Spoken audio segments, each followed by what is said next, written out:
जाने वो कैसा ख्याल था कि उसने मेरे जहन में कुछ यूं जड़ पकड़ी कि मैं फिर दिन चढ़े तक उसी के ताने बानों में उलझा रहा।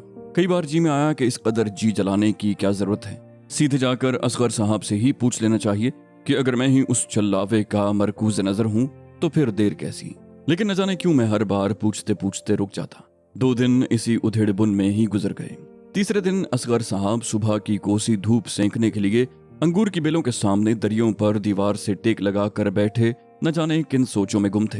मैं दूर खड़ा परिंदों को दाना डालते हुए कनखियों से उन्हें देख रहा था कि इंसान को किस्मत क्या क्या रूप बदलने पर मजबूर कर देती है। मैंने जिंदगी में कातिल तो बहुत देखे थे, लेकिन ऐसा शख्स कभी नहीं देखा था जो अगले चंद रोज में कातिल बनने जा रहा हो। इतने में नीचे घाटी में बशीरे के तांगे का मखसूस भौंपू बजा। मैं चौंका, क्योंकि आज ना तो जुमेरात थी और ना ही हवेली में से किसी मकीन के आने का कोई इम्कान था। मैंने दरगाह की दीवार से नीचे देखा तो लारेब अपने वजूद को बड़ी सी काली चादर में लपेटे तांगे से उतरती दिखाई दी। करमदीन हस्बे मामूल अपनी बड़ी सी डांग संभाले अपनी छोटी बीबी के आगे आगे भागा चला रहा था। लारेब आज यहाँ और इस तरह अचानक? मुझे कुछ समझ नहीं आया। वो कुछ ही देर में दरगाह के अहाते तक पहुंच गई और उसने सहन में खड़े खड़े ही दुआ करके अपने चेहरे पर हाथ फेरा और मेरी जानिब चली आई। धूप और ऊंचाई पर चढ़ने की वजह से उसका गुलाबी चेहरा सुर्ख हो रहा था और उसकी नाक का लौंग किसी सुर्ख याकूत में जड़ा हुआ नग लग रहा था। पसीने की चंद नन्ही मुन्नी सी बूंदें उसकी रोशन जबीं पर मोतियों की तरह चमक रही थीं और उसकी स्याह आंखों में बैक वक्त कुछ उलझन, कुछ बेचैनी और कुछ हया का उनसर दिखाई दे रहा था। मुझे यूं लगा कि वो यहाँ तक आ तो गई है, लेकिन अपने सारे अल्फाज नीचे घाटी में ही छोड़ आई है। मैंने उसकी मुश्किल आसान कर दी। कहा, क्यों लारे बीबी, कोई सवाल रह गया था क्या?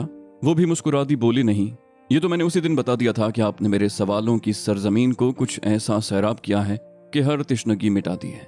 लेकिन न जाने क्यों उस रात के बाद मैं खुद एक सवाल बनती जा रही हूँ। एक अजीब सी कसक, एक अनचाही सी बेचैनी है। मेरी रूह मुझे किसी तरफ टिक कर बैठने नहीं दे रही। ऐसा लगता है जैसे मेरे जिस्म के पिंजर में फड़फड़ा रही हो। इसकी उड़ान जाने किस समत की है। आज बहुत बेचैन हुई तो यहाँ दरगाह पर तन्हा ही दुआ के लिए चली आई। अम्मी को मैंने खुद अपने साथ आने से मना कर दिया। वैसे भी रात से उनकी तबीयत कुछ भारी सी थी, लेकिन न जाने क्यों मैं तन्हा ही यहाँ आना चाहती थी। हालांकि खान जी को मेरा यूं कहीं तन्हा आना जाना पसंद नहीं है, लेकिन मैंने उनसे भी किसी तौर इजाजत ले ही ली। पर अब यहाँ आकर मैं फिर उसी शशोपंज में हूँ कि मैं यहाँ खड़ी क्या कर रही हूँ। आप ही बताएं कि मैं क्या करूँ। मैंने गौर से उसकी जानिब देखा। वो अपनी बात पूरी करते करते हाँफने सी लग गई थी, जैसे अपने अंदर चलती कश्मकश को जल्द अज जल्द मुझ पर आया करना चाहती हूँ। मैंने कहा, ऐसा हम सब के साथ अक्सर होता है, ये कोई अनहोनी तो नहीं है। आपने अभी अपनी तालीम मुकम्मल करके अपनी आइंदा जिंदगी के लिए कोई राह चुननी है। कभी कभी हम सभी इस दरमियानी दौर में ये खालीपन महसूस करते हैं। मंजिल का निशान मिलने तक ऐसे दौर जिंदगी में आते ही रहते हैं। आपके अंदर की खोज आपको बेचैन रखती है और बज़ाहिर सामने कोई संगे मील तक नजर न आने की वजह से हम उकताने लगते हैं। मुझे उम्मीद है बाकी सब की तरह आपका ये दौर आर्जी और चंद रोजा होगा। वो कुछ देर मेरी जानिब देखती रही, बोली, खुदा करे ऐसा ही हो। आप हवेली जल्द चक्कर लगाइएगा, खान जी और अम्मी आपको बहुत याद करते हैं। वो मुझसे रुखसत होकर पलट कर चल दी। उसके जाने के बाद असगर साहब उठकर मेरी जानिब आ गए। उन्होंने लारेब को दरगाह के अहाते से निकलते देख कर कहा, ये करीम खान साहब की बेटी थी ना, क्या कह रही थी? मैंने कहा, कुछ नहीं, बस दुआ मांगने के लिए आई थी। असगर साहब ने मेरी जानिब गौर से देखा। बोले, क्या तुमने कुछ महसूस नहीं किया या जानबूझकर अनजान बनना चाह रहे हो? मैंने हैरत से उनकी जानिब देखा। कहा, मैं कुछ समझा नहीं, मैंने क्या महसूस नहीं किया? असगर साहब ने लारेब की राह गुजर पर यूं नजर डाली जैसे वो अभी तक दरगाह में ही मौजूद हो, हालांकि उसे निकले देर हो चुकी थी। बोले, ये लड़की तुमसे मोहब्बत करने लगी है अब्दुल्ला मियाँ। हैरत है तुम्हें इस बात का अंदाजा क्यों नहीं हुआ। हालांकि कोई अंधा भी उसकी हालत देखकर ये समझ सकता है कि उसके दिल में तीर गड़ चुका है, तुम्हारी मोहब्बत का अंधा तीर। मैं असगर साहब की बात सुनकर यूं डर कर एक कदम पीछे हट गया, जैसे उन्होंने जबान से बात नहीं की बल्कि अपनी पटारी से कोई संपोलिया निकाल कर मेरी जानिब उछाल दिया हो। मैंने कहा, ये आप क्या कह रहे हैं? ऐसा नहीं हो सकता।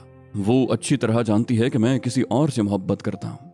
असगर साहब मेरी बात सुनकर यूं मुस्कुराए जैसे कोई किसी बच्चे के मुंह से कोई मासूमाना सी बात सुनकर मुस्कुराता है। बोले, तो इससे क्या फर्क पड़ता है, तुम किसी और से मोहब्बत करते हो, इस बात से उसके दिल में जन्म लेने वाले किसी जज्बे का क्या ताल्लुक। याद रखो, मोहब्बत हम बेबस इंसानों का कुछ इसी तरह पीछा करती रहती है, जैसे किसी घने अंधेरे जंगल में चलाया हुआ किसी जालिम शिकारी का अंधा तीर अपनी जद में आए हुए किसी मासूम गज़ाल का पीछा करता है।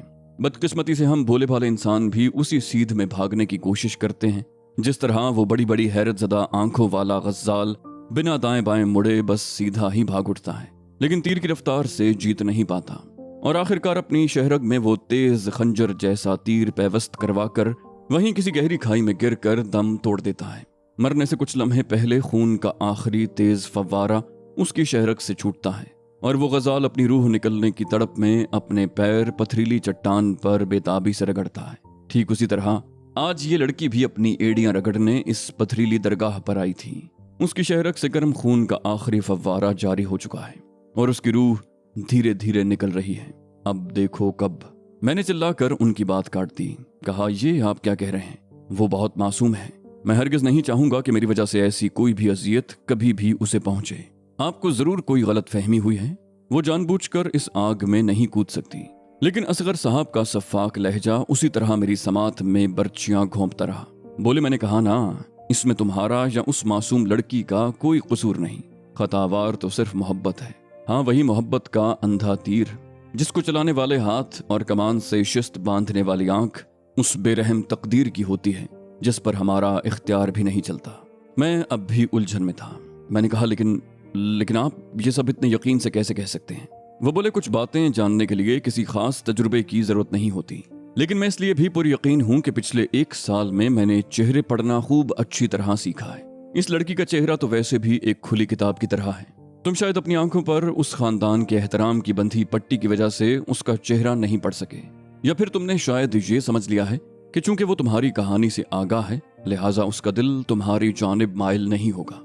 अब्दुल्ला मियाँ, ये लड़कियां मन की बिल्कुल कच्ची गिरियां होती हैं, जरा से दबाव से चटक जाने वाली और फिर कभी न जुड़ने वाली गिरियां। इस लड़की का कोमल मन भी कहीं न कहीं से चटक गया है। अब इसके दिल की नाजुक और कच्ची गिरी को सूखने और बर्बाद होने से कोई नहीं रोक सकता, वो खुद भी नहीं। असगर साहब मेरे ऊपर बिजलियां गिराकर वापस अंदर अपने कमरे की जाने पलट गए, लेकिन मुझे न बाहर का छोड़ गए और न ही मैं अपने अंदर छुपने की कोई जगह पा रहा था। काश उन्होंने जो कुछ भी कहा वो सिर्फ और सिर्फ उनका एक अंदाजा हो और ऐसा कोई भी तूफान लारेब के अंदर न पनप रहा हो। उसकी हंसी से तो उसकी हवेली ही क्या, पूरा जबलपुर ही सदा रोशन रहता था। वो और उसकी मासूम शरारतें तो उसके माँ बाप की सांसें बढ़ाने का बायस थीं। अपनी इस छोटी मालिकन की मुस्कुराहट और किलकारियां ही तो हवेली के सभी नौकरों का खून बढ़ाती थीं। ऐसी जिंदा लड़की को मोहब्बत का मनहूस गहन लग जाए, नहीं, इससे पहले खुद मुझे अपना वजूद लेकर यहाँ से कहीं दूर चला जाना चाहिए। लेकिन मैं जाऊं भी तो कहाँ? ये सुल्तान बाबा भी मुझे यहाँ भेजकर जैसे भूल ही गए हैं।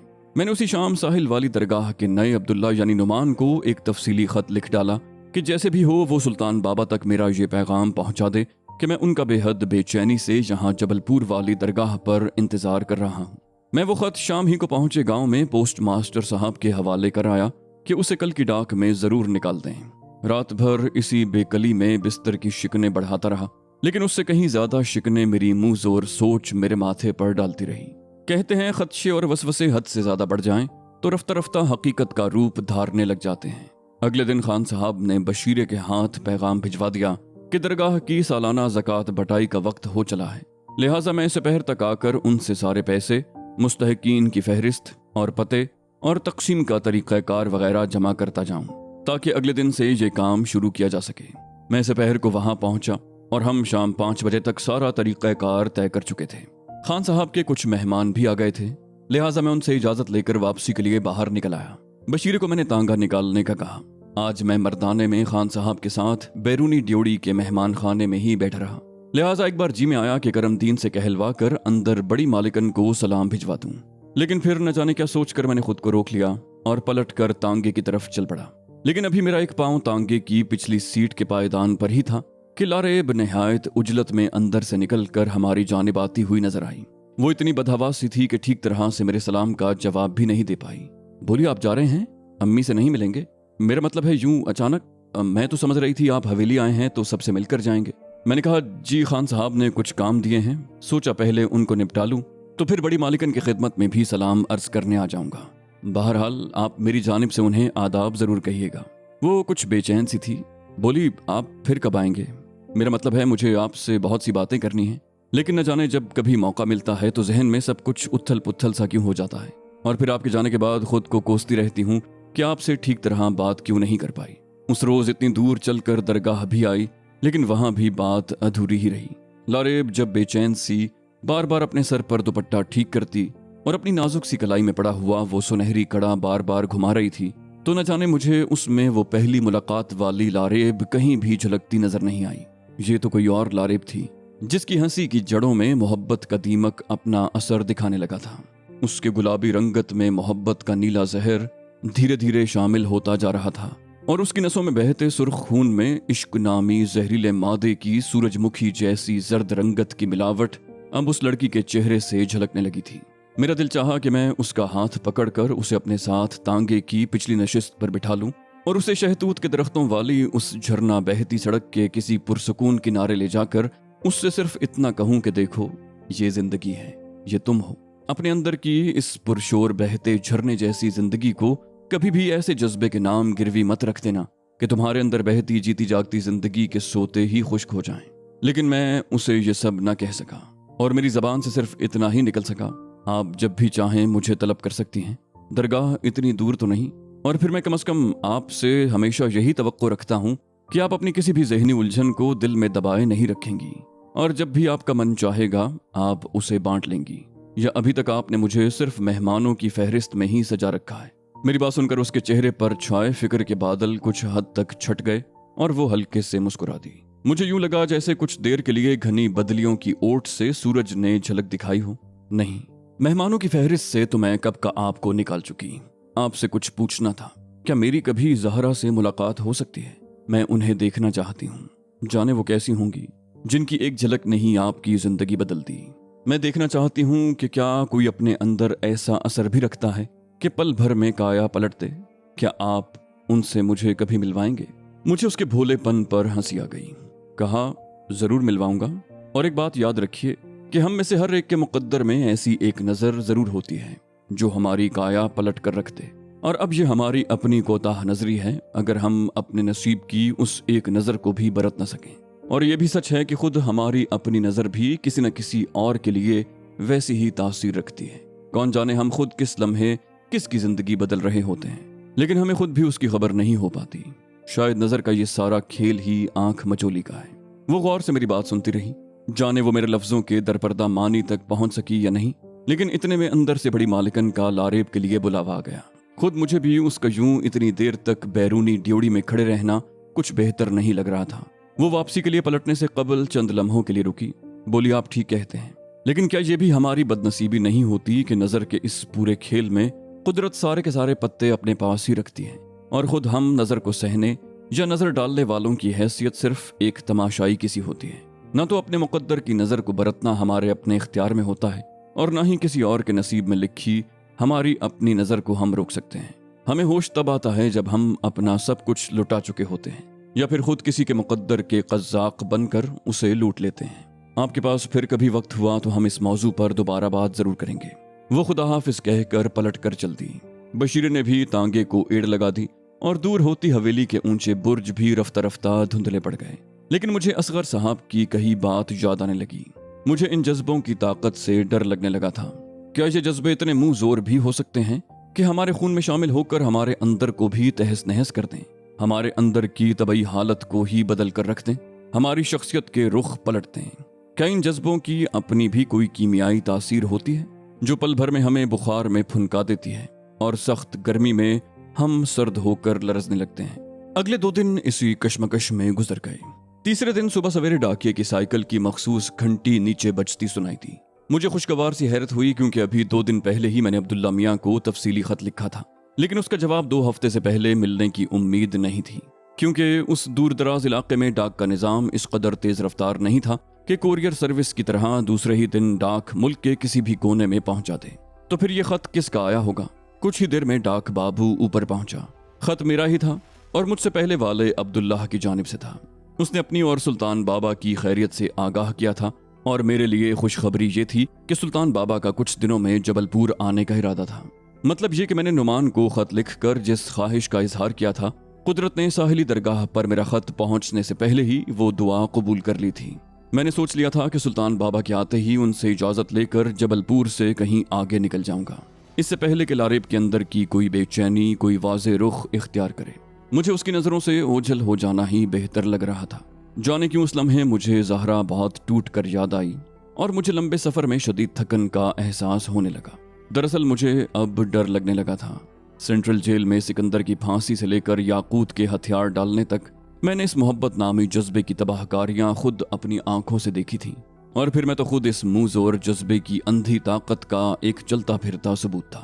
لیکن میں اب یہ ہرگز نہیں چاہتا تھا کہ کوئی اور معصوم اس آتشی جذبے کے تیزاب کی زد میں آ کر اپنا آپ جھلسا لے۔ لیکن بات اگر صرف ہمارے چاہنے اور نہ چاہنے کی ہی ہوتی تو پھر بات ہی کیا تھی۔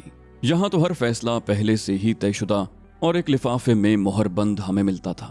اصغر صاحب اس روز صبح سویرے ہی اٹھ کر کہیں نکل چکے تھے۔ جب ڈاکیے نے مجھے خط دیا تھا تو اس وقت میں درگاہ میں اکیلا ہی تھا، لیکن آج میں نے طے کیا تھا کہ اصغر صاحب کی واپسی پر ان سے ان کی اس پراسرار آوارہ گردی کا راز ضرور پوچھوں گا۔